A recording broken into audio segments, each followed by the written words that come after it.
Amigos, bienvenidos de nuevo al programa. Bienvenidos de nuevo a este espacio. Hoy podemos confirmarles ya oficialmente que los organismos de inteligencia en España, que los organismos de vigilancia y seguridad de este país tienen constancia de la presencia de miembros del Tren de Aragua en territorio español.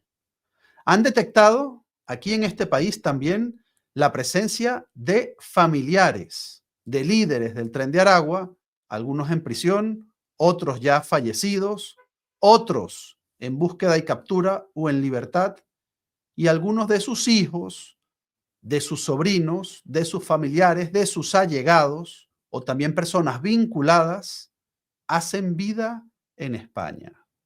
Me lo han confirmado fuentes de la inteligencia, de agencias de inteligencia de España, ya los servicios de inteligencia, también la Policía Nacional en este país, tienen constancia de que están comenzando. Son operaciones hasta ahora incipientes, pero ya están detectados y además, según me informan, vigilados algunos miembros, delincuentes que están conectados con esta temida y tristemente célebre banda del Tren de Aragua que está siendo perseguida, ya lo hemos visto en los últimos días, en los Estados Unidos y cuya repercusión mediática también ha levantado, ha despertado el interés de cargos medios y altos cargos policiales y políticos en España para que se investigue a fondo cuál es el alcance de esta banda, el Tren de Aragua, cuáles son sus conexiones en el país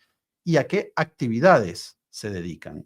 Y esto lo conocemos justo en la semana en la que también tenemos como noticia que uno de los líderes, influencers negativos más destacados, para mal por supuesto, del país, Leito Oficial, fue finalmente deportado a Caracas. En ese avión de Conviasa fue recibido por Diosdado Cabello y nos hemos enterado que requirió, exigió seguridad, ser apartado del resto del grupo porque hubo conatos de agresión, de violencia para este influencer del mal que consideraban el resto de deportados fue uno de los responsables de la pésima imagen del venezolano y de las posteriores deportaciones masivas. Es un tema que vamos a tratar también en el programa de hoy. Pero acerca del Tren de Aragua y estas preocupantes informaciones que nos están llegando, hay tres actividades principales delictivas a las que se han estado dedicando. La primera de ellas, la prostitución en barrios del centro de Madrid, es decir, están operando como proxenetas y cobradores para utilizar un territorio que supuestamente controlan y les pertenecen. Actividad delictiva número 2, el robo de relojes de alta gama, de relojes muy costosos. Destacados los relojes Rolex. La Policía de España ha detectado principalmente a dos grupos dedicados a robos, muchos de ellos con violencia, a personas que llevan Rolex en los restaurantes, en la vía pública, en los locales y en los barrios de Madrid. El primer grupo de sicilianos que actúan, según me han informado, de una forma mucho más sutil y limitando la violencia o evitando llamar la atención. Y por el otro lado, estos grupos de delincuentes de origen venezolano que no dudan, me explicaban miembros de las fuerzas de seguridad del Estado, en sacar la pistola en cuanto tienen la mínima oportunidad, causando la alarma de todos aquellos que presencian estos robos. Y sorprendente, la tercera rama de los negocios de estos grupos delictivos en España, la ocupación ilegal, irregular de viviendas. Es decir, esta actividad que ha sido tan extendida en España también es una actividad mercantil a la que se están dedicando algunos miembros del Tren de Aragua, es decir, ocupación de viviendas para luego colocar a familias que necesitan alquileres económicos, en muchos casos, según me informan, venezolanas, y que luego tienen que pagar regularmente el alquiler a este grupo criminal. Si se niegan, por supuesto, a pagar alguna mensualidad o se retrasan en esos compromisos, comienza la actividad central y neurálgica del grupo, el amedrentamiento y la extorsión. Entonces, cuando un ladrón, cuando un asesino, cuando un extorsionador es señalado de ser integrante del Tren de Aragua, es que realmente pertenece a él o pertenece a grupos delincuenciales que le están pagando un derecho al Tren de Aragua para que los proteja y para que les asegure su operatividad en un territorio. Aquí estriba la naturaleza de este grupo criminal, el Tren de Aragua. Porque muchas veces hemos escuchado en Estados Unidos, incluso de medios de comunicación, de periodistas, es que están señalando a muchísimos venezolanos de pertenecer al Tren de Aragua y realmente no lo son grupos de delincuencia común. Pero es que resulta que estos delincuentes comunes que en teoría no pertenecen al Tren de Aragua pueden estar pagando un impuesto, una coima, una vacuna, que es a lo que se dedica realmente este grupo y por eso es denominado y es conocido como una franquicia del crimen internacional. Llegan a un territorio y comienzan a cobrar vacunas, extorsiones a otros grupos criminales. Y a quienes se niegan a pagarlos, por supuesto, le caen las consecuencias de todo grupo criminal. Por tanto, estos tres negocios incipientes, el de la prostitución en barrios del centro de Madrid, el de los relojes de alta gama, especialmente los relojes Rolex, y el de la ocupación ilegal de viviendas para luego cobrar alquiler, forman parte de tres de los negocios que ya ha detectado la policía y los servicios de inteligencia en España que se están dedicando miembros o delincuentes conectados con el Tren de Aragua en este país.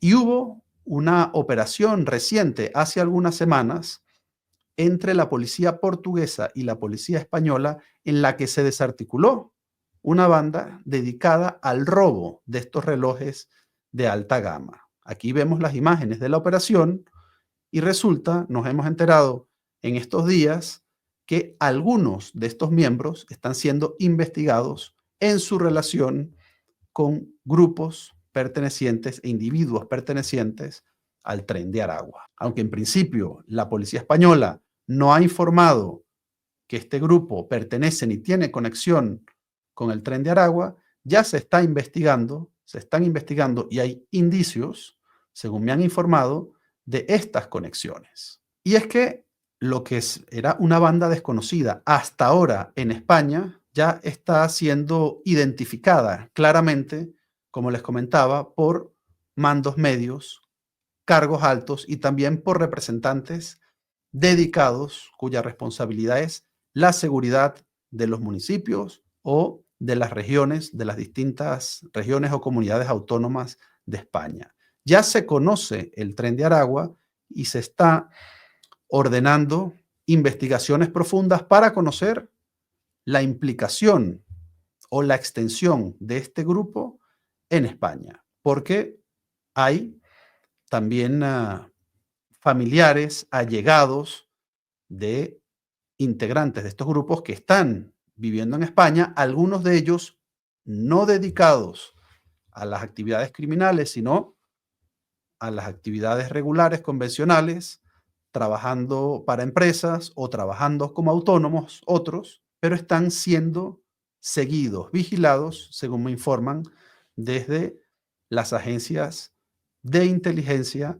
de este país. Y hay preocupación porque se extienda en la llegada de miembros de este grupo después de esta persecución sin cuartel que se está llevando a cabo en los Estados Unidos. Bueno, y estos venezolanos en España que tienen conexiones con miembros del Tren de Aragua, son familiares o tienen algún tipo de relación, no son caso nuevo en España, porque el año pasado, ya hace casi un año, la policía llegó a extraditar al hermano de el delincuente conocido popularmente como el Niño Guerrero, también uno de los líderes negativos o conocidos como pranes en Venezuela, que fungían como máximos operadores de la delincuencia de los grupos criminales, no solo en el país, sino también en otros países del continente. Y el seguimiento a estos grupos es tal que me han informado que incluso hay algunas discotecas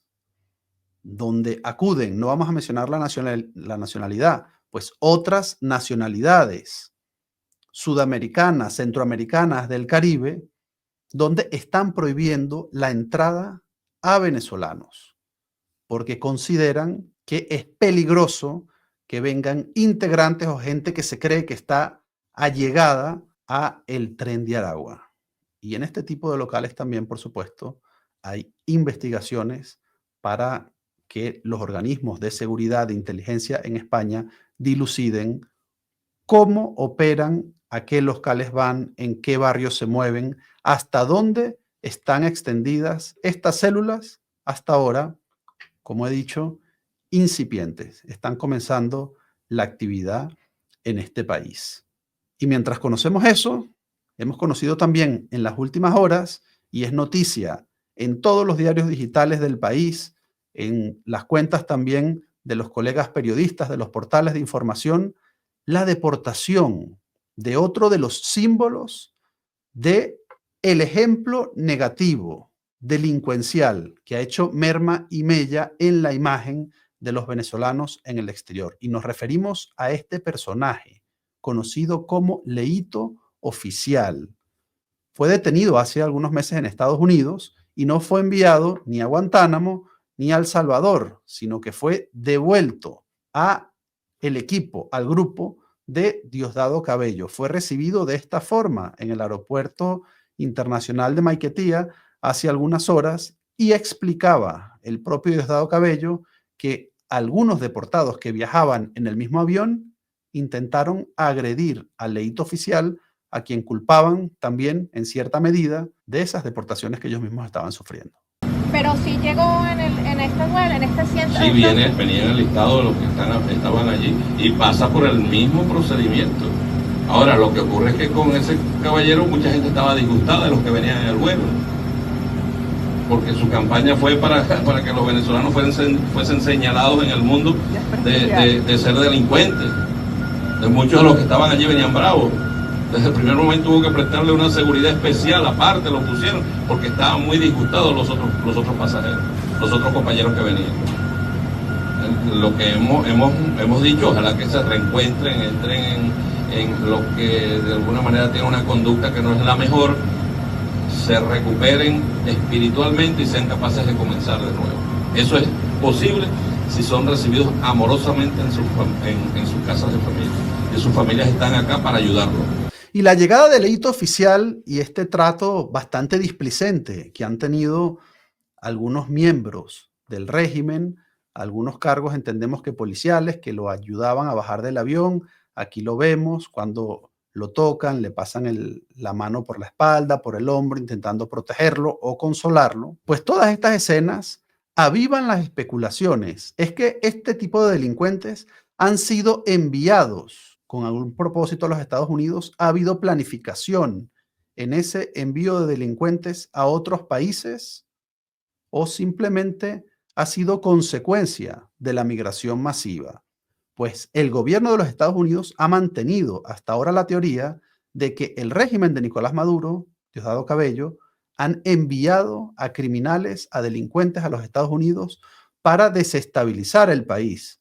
Las propias declaraciones de Diosdado Cabello, cuando decía que iba a enviar una brisa bolivariana a los Estados Unidos, también, por supuesto, alimentan o sustentan esta teoría. Bueno, la llegada de Leito también se ha traducido hasta en una confrontación poco habitual entre dos propagandistas del chavismo, entre dos personajes, Indira Urbaneja y Madeleine García.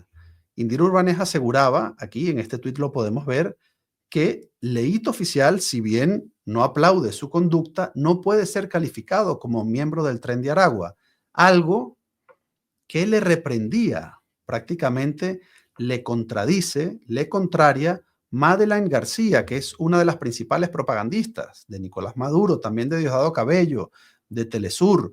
Todo lo que sale por esa línea, por esas redes sociales, es versión oficial del régimen y asegura que no está de acuerdo con ella y que se va a investigar, insinuando que realmente Leito Oficial no es un enviado de Nicolás Maduro, un delincuente enviado, un personaje enviado a los Estados Unidos para mancillar, para manchar el nombre de toda la comunidad venezolana, sino, está insinuando, lo deja ver, puede ser producto de una conspiración distinta. ¿Será que va a acusar ahora a María Corina Machado o alguna otra figura de la oposición o del que debería ser gobierno legítimo? ¿Les va a acusar de enviar a Leito Oficial a los Estados Unidos? ¿Ese es el próximo paso? ¿Esa es la próxima patraña? Es interés, y esto sí parece evidente a juicio de los investigadores de estos grupos, para el régimen de Nicolás Maduro,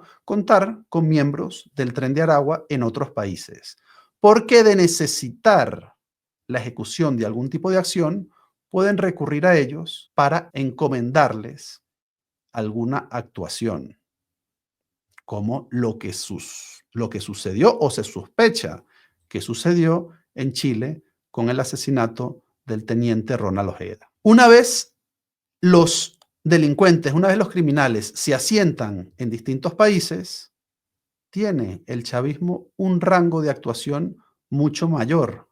Es decir, y en definitiva, extienden sus tentáculos para que sus garras criminales puedan llegar allí donde ellos, donde su Estado, por las limitaciones geográficas evidentes, no pueden llegar, no pueden alcanzar. Por tanto, las primeras líneas de investigación que se están llevando aquí en España con este grupo también sustentan esa teoría. La conexión directa entre algunos de estos miembros y altos cargos del régimen de Nicolás Maduro. Bueno, y precisamente sobre investigaciones judiciales, hoy Chile, la Fiscalía chilena, la justicia de ese país, se ha trasladado a La Haya, a la sede de la Corte Penal Internacional, donde ha trasladado esos preocupantes hechos que tanta alarma ha causado en Chile. El asesinato del teniente Ronald Ojeda, apuntan, podría haber sido ordenado desde la cúpula del poder de Nicolás Maduro. Concretamente, apuntan a Diosdado Cabello y su aparato represivo. Ahora esta investigación va a ser avanzada, va a ser adelantada por la Corte Penal Internacional, que ya lleva bastantes años, entendemos que ya más de una década, investigando esos crímenes de lesa humanidad que se han denunciado con suma insistencia por parte de las víctimas en Venezuela y que hasta ahora no ha dado ningún resultado, no se ha traducido en ninguna medida concreta, ni de captura, ni de imputación de delitos hacia estos altos cargos. Y también desde Washington tenemos noticias hoy, nos ha llegado una comunicación, ha sido también viral hoy un video de la congresista republicana cubanoamericana María Elvira Salazar, que explica a grupos de la diáspora que María Corina Machado ha trabajado junto con ella en estas últimas sanciones impuestas al petróleo venezolano. Una declaración que podría comprometer la seguridad de María Corina Machado, que continúa en Venezuela, y de ser cierta esta versión que hoy ha emitido, hoy ha difundido María Elvira Salazar, pues por supuesto es un argumento perfecto para Nicolás Maduro, para Diosdado Cabello, para todo ese régimen criminal, para acusar de delitos de traición a la patria y muchos otros que se le puedan ocurrir a María Corina Machado con base en esas declaraciones. ¿Qué dijo María Elvira Salazar? Esto. Estamos siempre en contacto con ella para que ella nos diga lo que ella considera que hay que hacer. Yo voy a hacer lo que María Corina me diga, sea lo que sea. Ella me dijo, esa es la verdad. Si mañana ella considera considera que yo no sé, que hay que hacer otra cosa, yo voy a hacer lo que ella me diga, porque ella es la que está dentro y ella es la que sabe y ella es la líder de la oposición. Hasta ahora nos está diciendo de lo que acabo de decir, que no puede haber dinero americano. Pues que no puede haber dinero ni americano, ni de Repsol, ni de los italianos, ni de nadie que esté sacando de PDVSA y vendiéndolo en el mercado internacional y entonces después dándole una tajada a Maduro. Es que no se puede. Ya, claro que no. Que es lo que Chevron no puede hacer. Y por eso ese ha sido, ustedes no saben todo el capital político que hemos puesto para eso. Gracias. Bueno, ¿cómo consideran, cómo valoran estas declaraciones de María Elvira Salazar?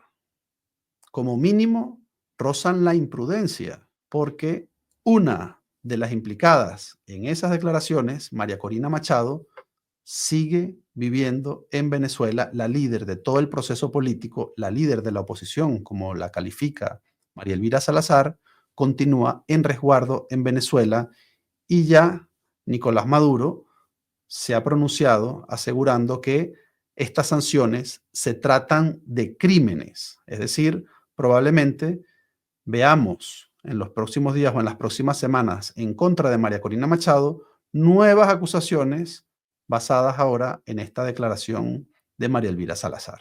Bueno, amigos, y también desde los Estados Unidos, hoy hemos conocido que un tribunal federal, un juez de Massachusetts, ha prohibido al gobierno de Donald Trump enviar a deportados migrantes a otros países que no sean los suyos, que no sean su país de origen. Es decir, prohíbe repetir esa operación con la cual llevó a deportados venezolanos a la cárcel del Secot de El Salvador.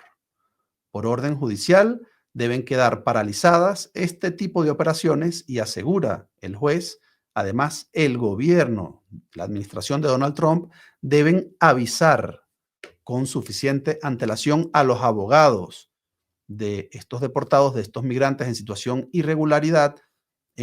de irregularidad, para que puedan afrontar, es decir, para que se puedan defender, para que puedan acudir con garantías a ese juicio de expulsión. Es decir, pone coto a las expulsiones express, a las expulsiones expeditas y exige mayor garantía por parte de la administración de Donald Trump de cara a estos deportados y también a sus abogados. Por lo tanto, nuevo golpe, el nuevo varapalo judicial para Donald Trump y veremos si la administración en esta ocasión, porque no es una decisión en caliente, es cierto, como se produjo cuando envió a esos primeros deportados, que se produjo la decisión judicial cuando ya los deportados, los expulsados, estaban en pleno vuelo.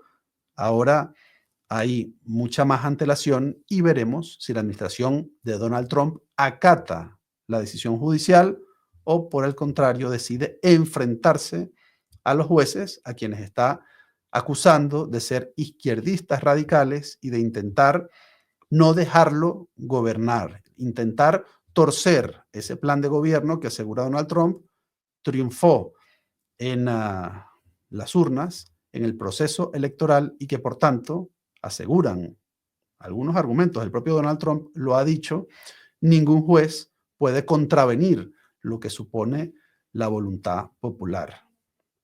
No, esto en un Estado de Derecho, por supuesto, no es una capacidad ilimitada, es decir, el Poder Ejecutivo no tiene poder absoluto y sin ningún tipo de control. Para eso están las otras instituciones, el Poder Legislativo y el Poder Judicial, que equilibran la administración del poder, la administración de justicia. Así están las cosas, amigos, en Venezuela y en el mundo, cada vez más enfocado en temas de seguridad, cada vez más enfocado al combate a estos grupos irregulares y también a inmigrantes que tienen antecedentes penales. Es el tema, sin duda alguna, de esta administración. Hemos visto también cómo la directora del Homeland Security, Kristi Noem, se fotografió hace apenas algunas horas sonriente con Gustavo Petro, una fotografía que, por supuesto, seguro fue una patada en el estómago para Nicolás Maduro después de lo que sucedió también el episodio en Guyana, con el que hubo una evidente confrontación, una evidente subida de tono entre el régimen de Nicolás Maduro y la administración de Donald Trump, que tendrán ya seguramente un próximo round. El próximo round, la próxima confrontación, la semana que viene, cuando entran en vigor, si no cambian de opinión, las medidas de sanciones para los países que adquieran, que compren petróleo o gas venezolano. Vamos a ver cuáles son esas consecuencias. Tenemos preparadas entrevistas, tenemos preparado material informativo para conocer cómo se va a traducir y cuáles van a ser las consecuencias de estas medidas. Amigos, esto ha sido todo por hoy. Estas han sido las informaciones. Este ha sido el análisis y nos esperamos en un nuevo capítulo en este mismo programa.